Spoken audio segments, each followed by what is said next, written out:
Hello guys and welcome to Hackinon's YouTube channel. In this video, we will talk about the compound statements present in Python. Generally, when we are talking about statements in programming language, there are two types of statements. One is a simple statement that consists of a single set of instruction and the other is the compound statement. And the compound statement is usually derived to perform a set of instructions that can control the running of other instructions.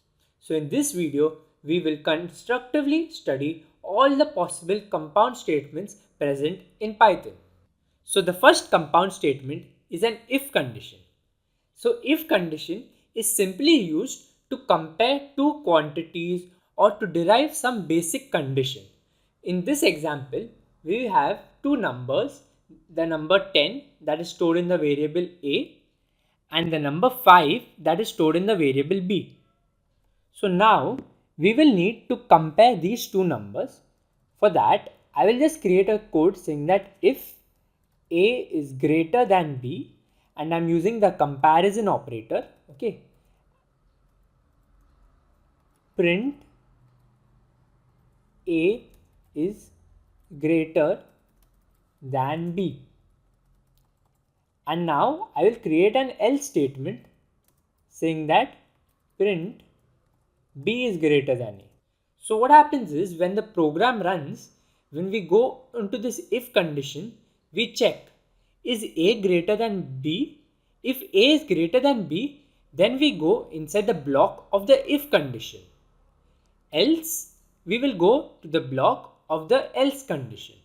So if I run the program and check the output, as you can see, we go inside the if condition since a is greater than b. However, if I change the value of b and make it greater than a, and if I run the program now, as you can see, we go inside the else condition and therefore it prints out the output saying that b is greater than a. So this is a simple example of if condition, but then there is also another type of if condition called as a nested if condition. Now I got the same numbers defined again, and now what I will say is if a is greater than b, then we go inside the if block and we check if a is greater than 0, then we'll create another if condition and then we will print some value staying inside that saying that a is greater than b and greater than 0.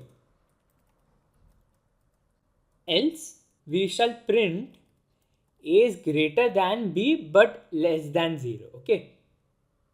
So let me just copy down this line and print it here saying that a is greater than b and less than 0. Okay. And finally, we go to the outside if condition and say else, print saying that b is greater than a. Okay. B is greater than a. So now if I run the program, let's check the output.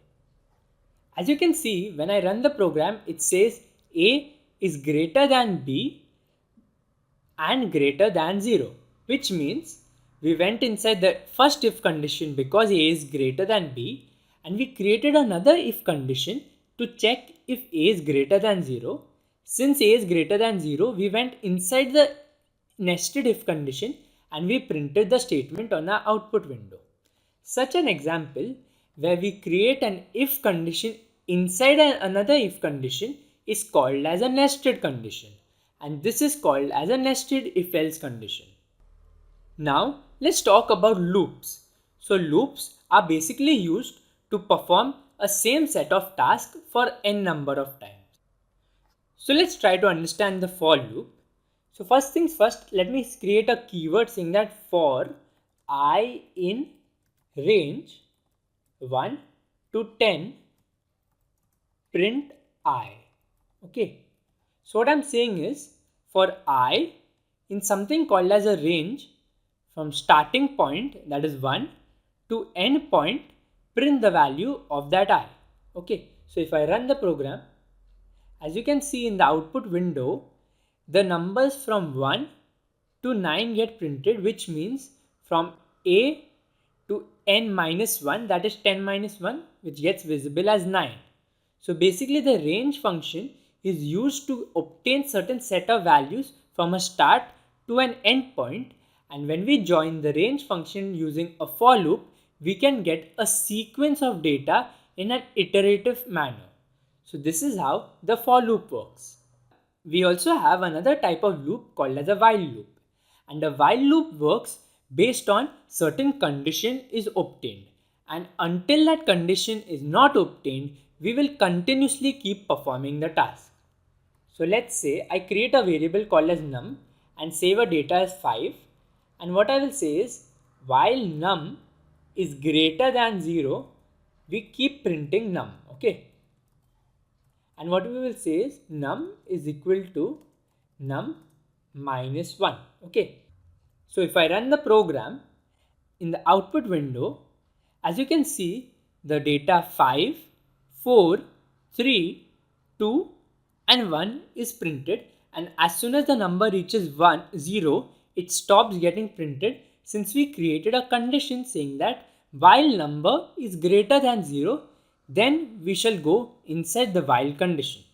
Hence, the while loop is used to validate certain condition, and until that condition is not fulfilled, we shall perform certain task. The next type of a compound statement is a zip. So a zip is a predefined Python function that is used to combine two data types and avail them in a certain set of order. For example, I have created two lists. The first list is a set of names. So there are 3 names, and the second list is a set of marks. So we are trying to say that Alex is got 10 marks, Alisa is got 20 marks, and Tom has got 15 marks.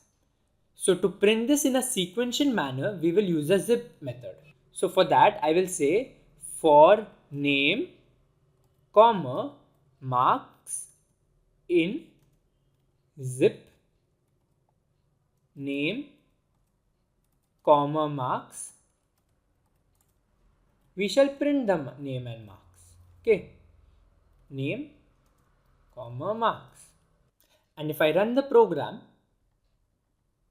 in the output window, you can see a set of sequential data present of two lists. So it says that Alex, and it's corresponding to a data of 10.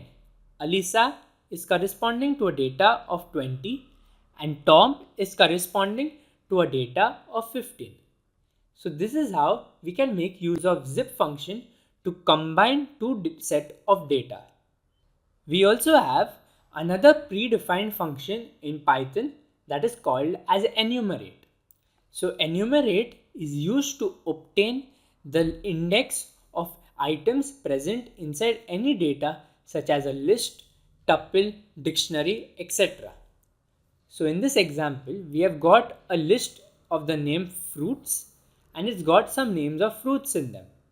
So I want to print the fruits present inside them along with the list corresponding to each fruit. For that, I will say for index, comma, fruit in enumerate, and in the bracket I'll put the name of the list, that is fruits. I shall print index, comma, fruit. So if I run the program, as you can see, the data is printed along with its index. So at index 0, apple is present, then at index 1, mango is present, and at finally index 2, banana is present. So this is how we can avail index of any item present inside a data structure using the enumerate function. So that's it from this video, where we have learned about the various compound statements in Python. Hope you liked this video, and if you like this video, do drop a like and subscribe to the Hackinons YouTube channel and press the bell icon for further notifications.